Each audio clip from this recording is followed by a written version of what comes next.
Hello everyone, हमारा आज का टॉपिक है vapour pressure of a solution of non volatile solute. तो यहाँ पे नॉन वॉलेटाइल वर्ड का मतलब क्या है? नॉन वॉलेटाइल मतलब वेपर स्टेट में कन्वर्ट नहीं होगा। तो जब हम किसी नॉन वॉलेटाइल सॉल्यूट को सॉल्वेंट में ऐड करके सॉल्यूशन बनाएंगे तो सिर्फ सॉल्वेंट मॉलिक्यूल्स जो है वो वेपर स्टेट में जाएंगे, सॉल्यूट वेपर स्टेट में नहीं जाएगा। जिसे एग्जाम्पल लेते हैं शुगर सॉल्यूशन का। जब हम शुगर को वाटर में डिज़ोल्व करके सॉल्यूशन बनाते हैं और उस सॉल्यूशन को हीट करते हैं तो हम देखते हैं कि वाटर तो सारा इवोपरेट हो जाता है, बट शुगर जो है वो कंटेनर में ही रह जाती है। यानी शुगर क्या है? नॉन वॉलेटाइल सॉल्यूट है। ठीक है, तो जब भी हम किसी नॉन वॉलेटाइल सॉल्यूट को किसी सॉल्वेंट में ऐड करके सॉल्यूशन बनाते हैं तो उस सॉल्यूशन का वेपर प्रेशर प्योर सॉल्वेंट के कंपैरिजन में कम होता है। जैसे इसी एग्जांपल में हम ले लें, शुगर सॉल्यूशन का वेपर प्रेशर प्योर वाटर के कंपैरिजन में कम होगा। तो ऐसा क्यों होता है, चलिए देखते हैं। इवोपरेशन जो है वो सरफेस फिनोमेना है। जैसे हमने एक कंटेनर लिया, कंटेनर में प्योर लिक्विड है, यानी मान लीजिए वाटर ही है। ठीक है, कंटेनर क्लोज है, सिस्टम क्लोज होगा तो क्या होगा? जैसे जैसे हम हीट करेंगे इस वाटर की बनेगी वेपर्स। इवोपरेशन है सरफेस फिनोमेना, और सिर्फ सरफेस के जो मॉलिक्यूल्स हैं वही वेपर स्टेट में जा सकते हैं।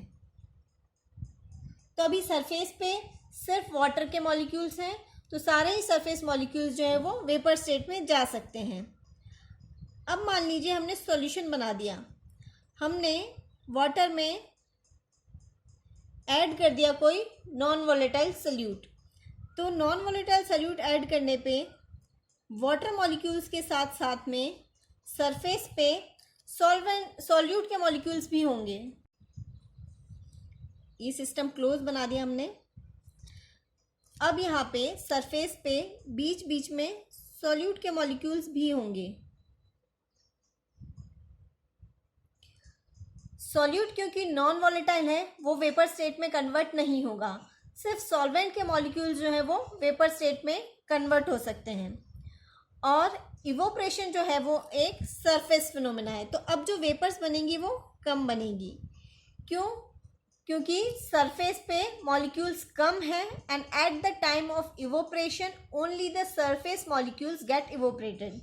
सो सॉल्यूशन का जो वेपर प्रेशर है वो सॉल्वेंट से कम होगा, बिकॉज कम मॉलिक्यूल है वो वेपर स्टेट में जा सकते हैं।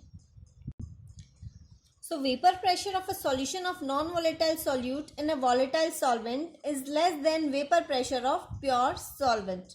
अब अगर हमें सॉल्यूशन का वेपर प्रेशर निकालना हो तो कैसे निकालेंगे? राउल्ट्स लॉ को यूज करेंगे। According to the Raoult's law, the partial vapour pressure of any component is directly proportional to its mole fraction in the solution. तो मान लीजिए हमने सॉल्वेंट ए है, उसमें नॉन वॉलेटाइल सॉल्यूट बी को add किया। ठीक है, तो जो सॉल्वेंट की वजह से वेपर प्रेशर क्रिएट हो रहा है P A, it is directly proportional to the mole fraction of A in the solution. ठीक है, अब क्योंकि बी तो नॉन वॉलेटाइल है तो बी तो वेपर स्टेट में जाएगा नहीं, सो जो वेपर प्रेशर क्रिएट होगा that is only because of A and it will be P A. Vapor pressure because of A is directly proportional to its mole fraction in the solution। अब अगर हम ये proportionality sign हटाते हैं तो proportionality constant आता है PA not. ये PA नॉट क्या है? ये है vapour pressure of pure solvent A। ठीक है, तो यहाँ पे हमारे पास में PA क्या है? Vapour pressure of A in solution, या फिर इसको हम ऐसे भी बोल सकते हैं partial vapour pressure of A. ठीक है, एक्स ए है हमारे पास में mole fraction of A in solution and P A naught is the vapour pressure of pure solvent A. ठीक है, तो क्योंकि सिर्फ सॉल्वेंट की वजह से ही वेपर प्रेशर क्रिएट हो रहा है तो हम पी टोटल जो होगा, यानी टोटल वेपर प्रेशर जो होगा that is equal to P A and formula उसका होगा P A naught X A. ठीक है, अब अगर हमें निकालना हो कि सॉल्यूशन का वेपर प्रेशर रिलेटिवली कितना कम हुआ, यानी relative lowering of vapour pressure अगर निकालना हो तो कैसे निकालेंगे? सबसे पहले लोअरिंग ऑफ वेपर प्रेशर क्या होगा? सो प्योर सॉल्वेंट का वेपर प्रेशर था PA0, उसमें से अगर हम सॉल्यूशन का वेपर प्रेशर माइनस कर दें PA, तो इतना तो वेपर प्रेशर कम हुआ, ठीक है। तो ये तो हो गया लोवरिंग ऑफ वेपर प्रेशर, यानी वेपर प्रेशर कितना कम हुआ। अब हमें निकालना है relative lowering of vapour pressure, यानी सॉल्वेंट के रेस्पेक्ट में वेपर प्रेशर कितना कम हुआ। तो उसके लिए हम कर देंगे PA0 से इसको डिवाइड। तो ये एक्सप्रेशन हमें पता करना है कि relative lowering of vapour pressure यानी PA0 minus PA divided by PA0 कितना होता है। तो इसका मैथमेटिकल एक्सप्रेशन कैसे निकालते हैं वो देखते हैं। अभी हमने देखा यहाँ पे PA is equal to PA0 XA, तो PA equal to PA0 XA। इसमें हम टू कंपोनेंट सिस्टम है तो ऐसे भी लिख सकते हैं XA plus XB is equal to 1, so XA will be 1 minus XB, ठीक है। XA की ये वाली वैल्यू हम यहाँ लिख देते हैं। तो आगे हमारे पास में PA is equal to PA0 1 minus XB। इसको हम फर्दर सॉल्व करते हैं। तो आगे हमारे पास में PA is equal to PA0 minus PA0 XB। Okay, अब इस इक्वेशन को आप रीअरेंज कीजिए, ठीक है। हम ये वाला फैक्टर इधर लेके आते हैं और इसका साइन चेंज करते हैं। तो मेरे पास में इक्वेशन आ जाएगी PA0 minus PA divided by PA0 is equal to XB, ठीक है ना।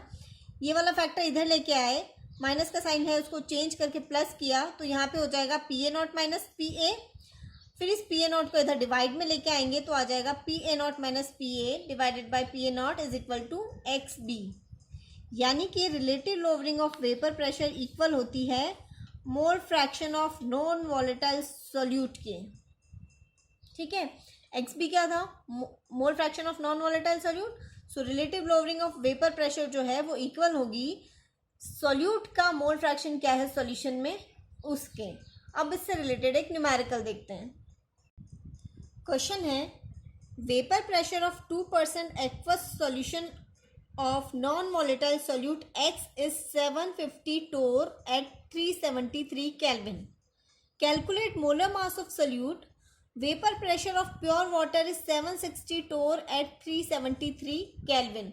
तो आपको क्वेश्चन में पहले तो दिया हुआ है composition in the terms of mass percent, फिर आपको निकालना है X का मोलर मास। आपको सॉल्यूशन का वेपर प्रेशर पता है और सॉल्वेंट का वेपर प्रेशर भी पता है, तो फॉर्मूला वही यूज़ करेंगे। फॉर्मूला हम अगर यूज़ करते हैं relative lowering of vapour pressure वाला, तो हमारे पास में मोल फ्रैक्शन ऑफ B आ जाएगा PA0 minus PA divided by PA0 is equal to XB, mole fraction of B, ठीक है। अब मोल फ्रैक्शन ऑफ B निकालने के लिए PA0 की वैल्यू डाली हमने, दैट इज 760, PA की वैल्यू है 750 divided by PA0 that is again 750। यहाँ से सॉल्व किया तो हमारे पास में XB आ जाएगा। XB आ गया हमारे पास में 5 डिवाइडेड बाय 760। ओके, XB का फॉर्मूला क्या होता है, mole fraction of B is equal to number of moles of B divided by total number of moles. यहाँ पे टू कंपोनेंट सिस्टम है, so number of moles of A plus number of moles of B, ठीक है। अब यहाँ पे देखिए आपने निकाल लिया है XB that is 5 divided by 760। अब क्योंकि सॉल्यूशन जो है दैट इज डाइल्यूट, इसलिए हम ये मान लेंगे कि NB divided by NA is the mole fraction of B। यानी हमने ये माना है कि Na plus NB is approximately Na के बराबर होगा, बिकॉज NB की वैल्यू Na के सामने बहुत कम होगी, ठीक है। अब हमको ये NB और Na कैसे निकालना है, ठीक है। ये वाला स्टेटमेंट देखिए 2% एक्वस सॉल्यूशन, इसका मतलब क्या हुआ, इसका मतलब हुआ 2 gram of X in 100 gram of solution, ठीक है ना। तो आपको ये पता लग गया कि X का कितना है 2 ग्राम है, और टोटल सॉल्यूशन अगर 100 ग्राम है तो सॉल्वेंट कितना हो गया, सॉल्वेंट हो गया 100 minus 2 that is 98 gram. Okay, तो ये वाली वैल्यूज हम यहाँ पे लिखते हैं NB और Na की जगह। NB number of moles, mass divided by molar mass of X जो हमें नहीं पता, तो उसको हम लिख देंगे MB। Okay, that is divided by number of moles of A।